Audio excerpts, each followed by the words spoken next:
শ্রীলঙ্কার আদম পাহাড় এডেন্স পিক সম্পর্কে বিস্তারিত। আদম পাহাড় স্থানীয়ভাবে শ্রীপাদ নামে পরিচিত শ্রীলঙ্কার অন্যতম বিখ্যাত পর্বত এবং ধর্মীয় তীর্থস্থান। এটি শ্রীলঙ্কার সাবারাগামুয়া প্রদেশের রাত্নাপুরা ও নুয়ারা এলিয়া জেলার মধ্যবর্তী স্থানে অবস্থিত।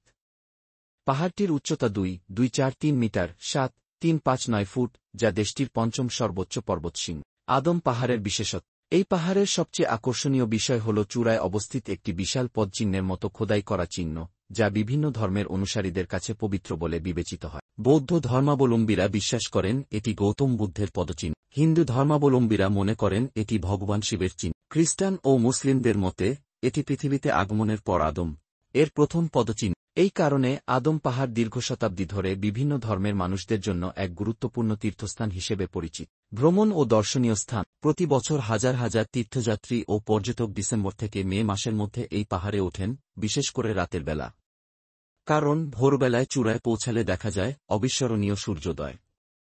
এই সূর্যোদয় এতই অনন্য যে পাহাড়ের ছায়া মাঝে মাঝে ত্রিভুজাকৃতির রূপ ধারণ করে, যা অত্যন্ত চমকপ্রদ দৃশ্য তৈরি করে। চূড়ায় পৌঁছানোর জন্য প্রায় 5,000 সিঁড়ি ভাঙতে হয়, যা রাতের আধারে লণ্ঠন বা বৈদ্যুতিক বাতির আলোতে এক রহস্যময় সৌন্দর্য তৈরি করে। আদম পাহাড় সম্পর্কে কিছু গুরুত্বপূর্ণ তথ্য।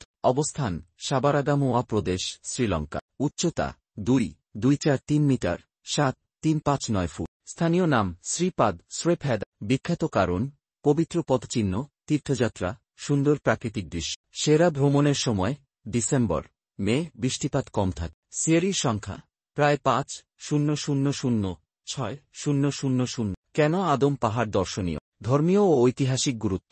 অসাধারণ সূর্যোদয় দৃশ্য। প্রাকৃতিক সৌন্দর্য ও বন্যপ্রাণী। অ্যাডভেঞ্চার প্রেমীদের জন্য চ্যালেঞ্জিং হাইকিং ট্রেইল। শ্রীলঙ্কার আদম পাহাড় শুধু একটি পর্বত নয়, এটি একাধারে প্রাকৃতিক সৌন্দর্য, আধ্যাত্মিকতা এবং ঐতিহাসিক বৈচিত্র্যের এক অনন্য মিশ্রণ।